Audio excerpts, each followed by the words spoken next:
बस आज जैसे डिवोर्स हुआ ने दूसरे दिन इसका सुबह में 10:30 बजे तो एक्सीडेंट हो ही गया ने। हाँ बस एक्सीडेंट के तुरंत ही ऑफ हो गया।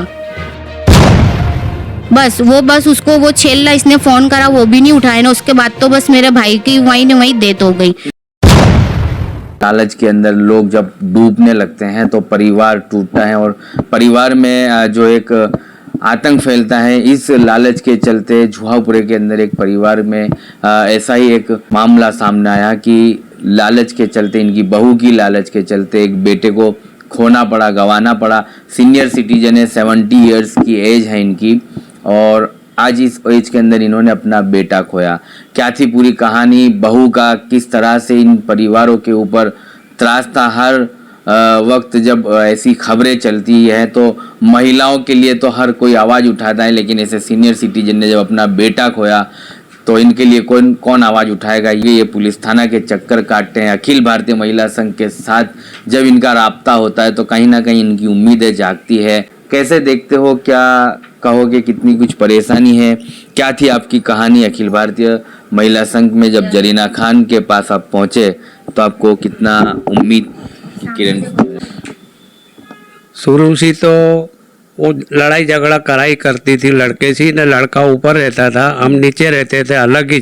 पहले से ही रसोड़ा तो अलग था, फिर भी उसको क्या मालूम क्या हैरान करती थी वो हमको आज तक मालूम नहीं पड़ी कि ये क्या परेशानी है। न छोकरे को तो जो बोले वही काम करता था, बल्कि वो बहू उसकी कह दे कि तुम्हारा अब्बा ने ये किया वो किया तो आके मेरे को डांटता था कि आपने इसको ऐसा क्यों किया, ऐसा क्यों किया, ऐसा मामला था।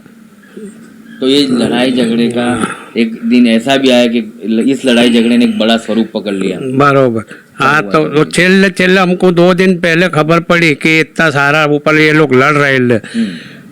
तो 2 दिन पहले खबर पड़ी ना, दूसरे दिन भी हमने बहू को समझाया कि देखो बेटा वो आवे ना रिक्शा पे सी तो आप कलकलाट मत करना। तो भी उतना तो उछल पड़ी।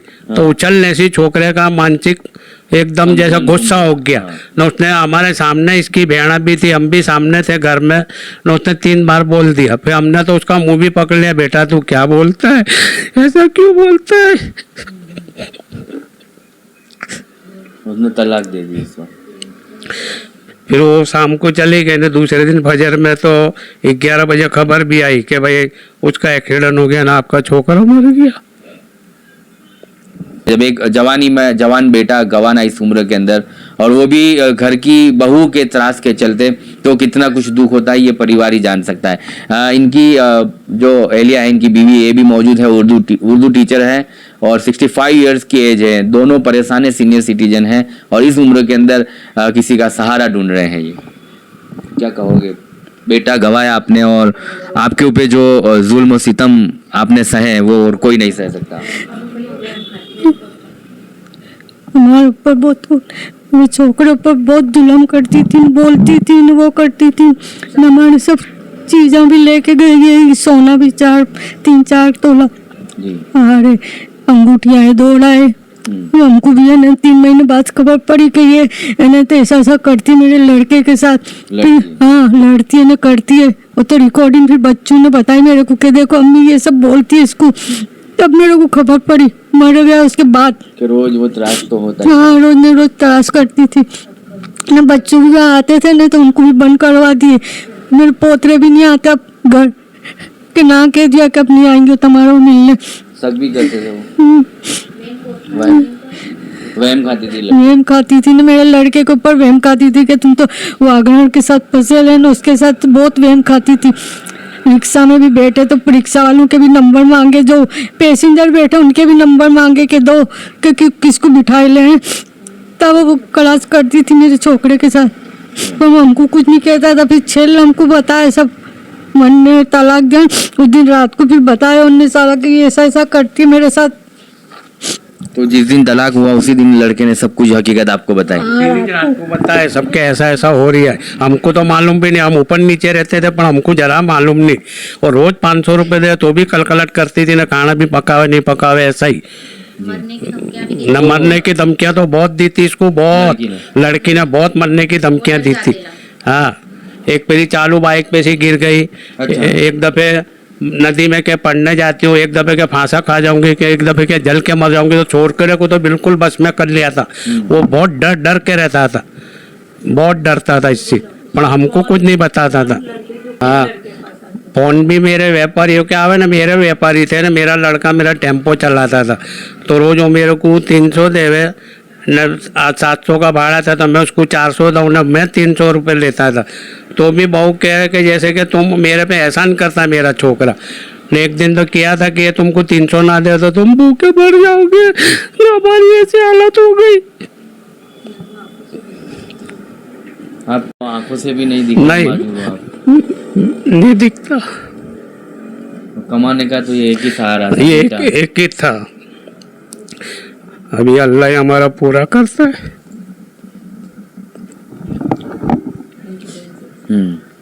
चलिए, ये दोनों जो है गमशुदा है, काफी सोग में है अभी ये परिवार, और इनका जो कमाने का सहारा था वो भी छीन लिया है। ऊपर वाले ने कहीं ना कहीं इनके बेटे को इनसे दूर कर दिया, दुनिया को अलविदा कह के वो चला गया।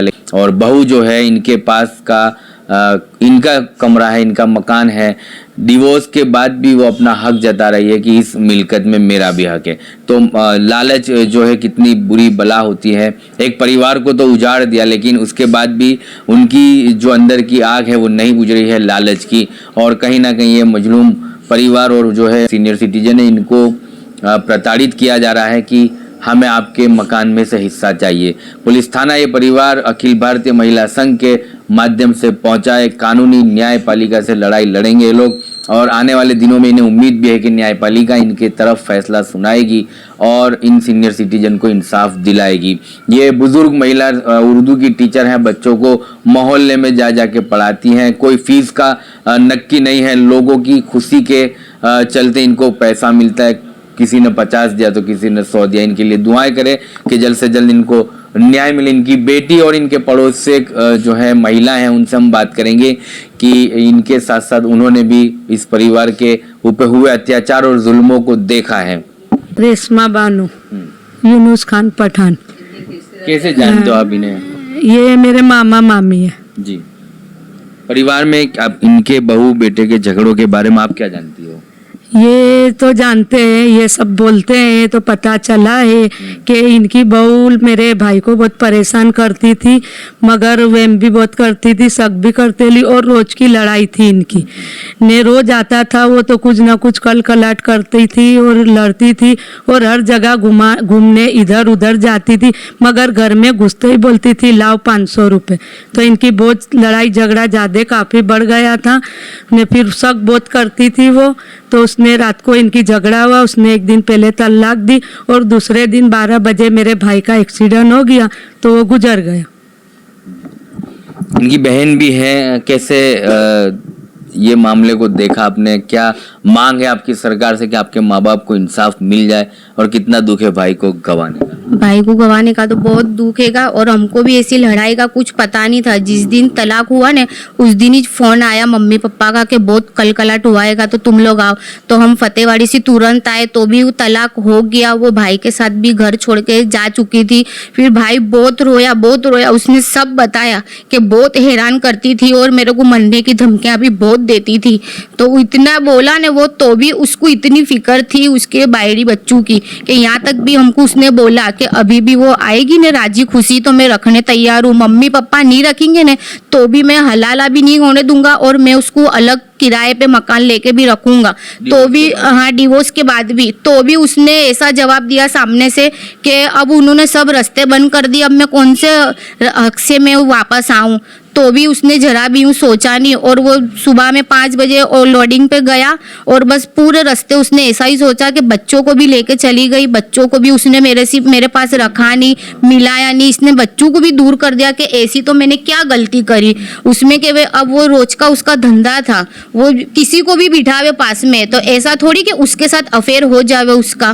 तो बस वो शक के दौरान इसने पूरी जिंदगी खराब कर दी मेरे भाई की, और उसने तलाक छेले बहुत कंटाल गया ना, तो उसने गुस्से में आके उसने तलाक दे दिया, और वो उसको बस छोड़ दिया ना बस। तो भी वो तलाक देने के बाद भी बहुत पछताया और बहुत रोया वो हमारे पास कि मैंने बहुत बड़ी गलती करी उसको तलाक बोल के ने।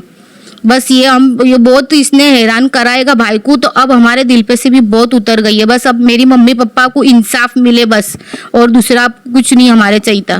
बस हाँ, भाई को बस भाई का जान लेके ही गई। और इतना मम्मी पापा ने तो ऐसा भी बोला था कि अगर ये गलत हुआ ने तो हम तेरे को चौथी बेटी बना के रखेंगे, हम इसको निकाल देंगे। तो भी नहीं मानी। इसने कितनी जगह फोन भी कर दिए, महिला में भी फोन कर दिए, पुलिस स्टेशन में भी फोन कर दिए ने। एक दिन पहले तो इसके बड़े भाई ने, फारूक ने जासूस भी छोड़ा था कि मैं इसका ध्यान रख के ये कहाँ जाता है कहाँ नहीं।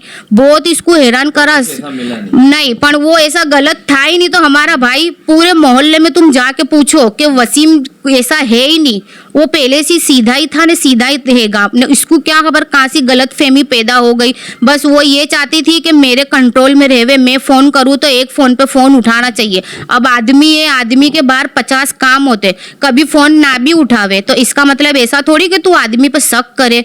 पर इसको तूने इसको गुलाम बना के तो रखा। उसकी छेले जान भी ले ली थी इसने, इसकी वजह से जिसकी मौत हुई है, इसका टेंशन ले लिया इसने। बस आज जैसे डिवोर्स हुआ ने, दूसरे दिन इसका सुबह में 10:30 बजे तो एक्सीडेंट हो ही गया ने। हाँ, बस एक्सीडेंट के तुरंत ही ऑफ हो गया।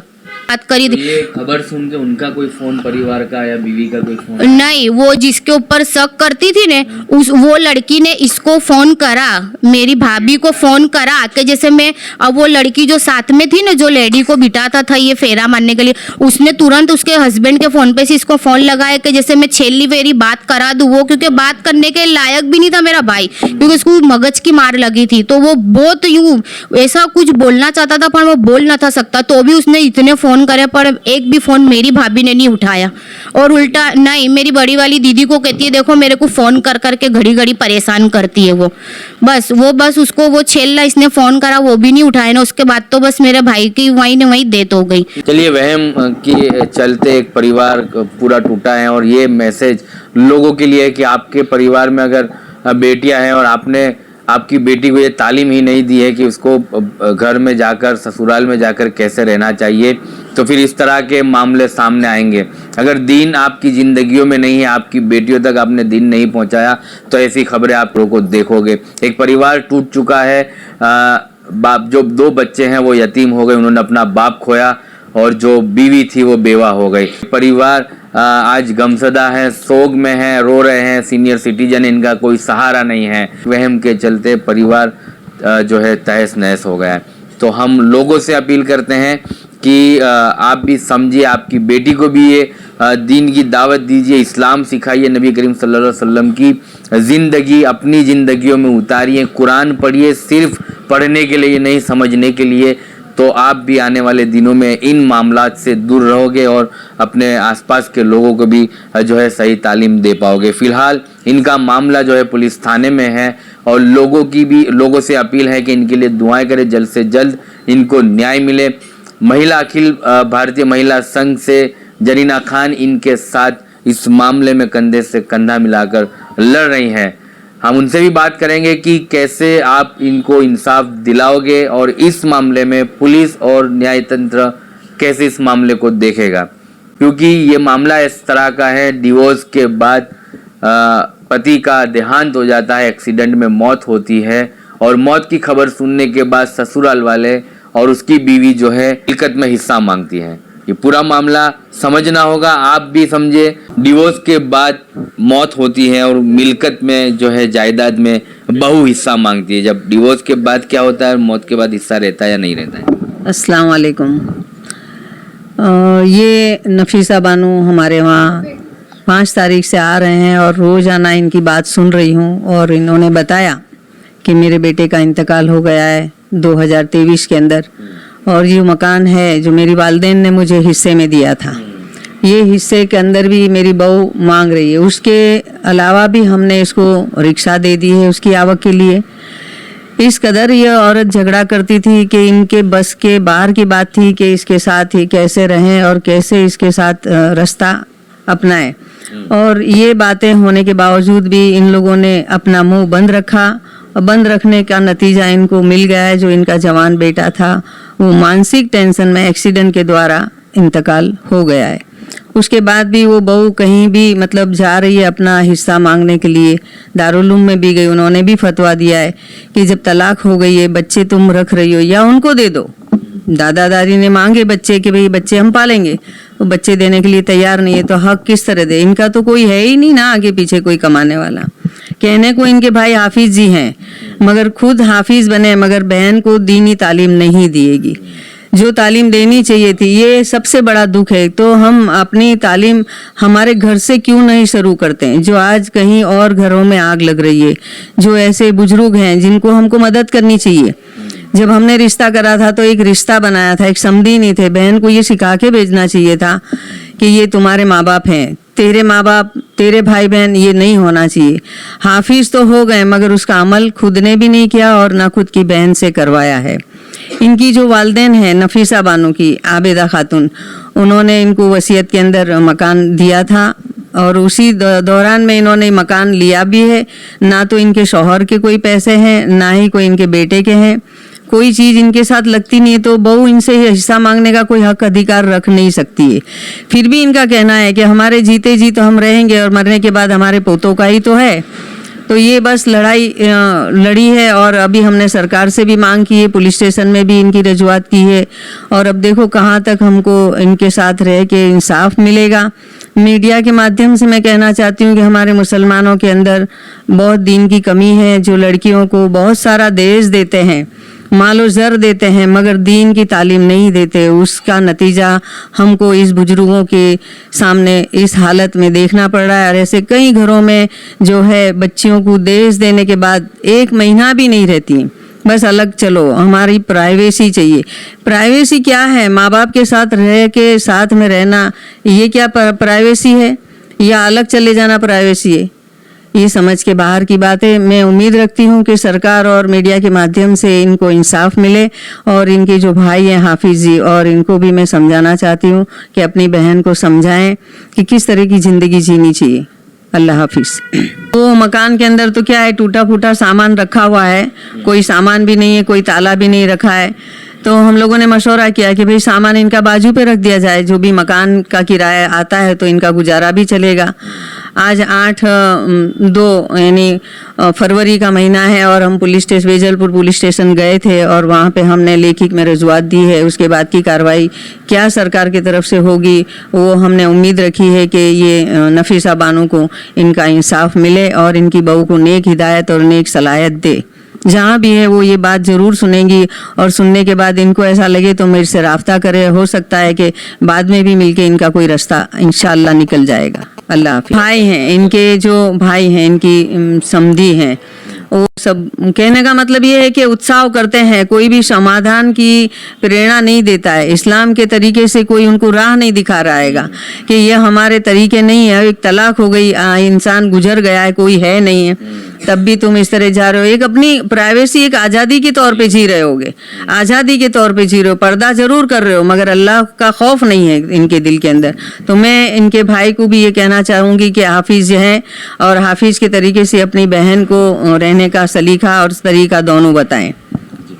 जी चलिए, तो जिस तरह से जरीना खान से बात हुई, महिला अखिल भारतीय महिला संघ से प्रेसिडेंट है, लड़ाई इनकी लड़ी जाएगी, संवैधानिक तौर पे लड़ा जाएगा तरफ और खुदा जिससे राजी है उस तरफ जाना चाहिए। अगर इनको अपनी बात रखनी भी है तो महिला अखिल भारतीय संघ की ऑफिस है, हमारी चैनल के माध्यम से भी वो अपनी बात रख सकते हैं। अगर वो कहीं भी उन्हें लगता है कि उनके ऊपर कोई दबाव या प्रेशर बन रहा है तो हमारा राब्ता कर सकते हैं। ऐसी ही तमाम खबरों को देखने के लिए आप तक समाचार को देखते रहिए। धन्यवाद।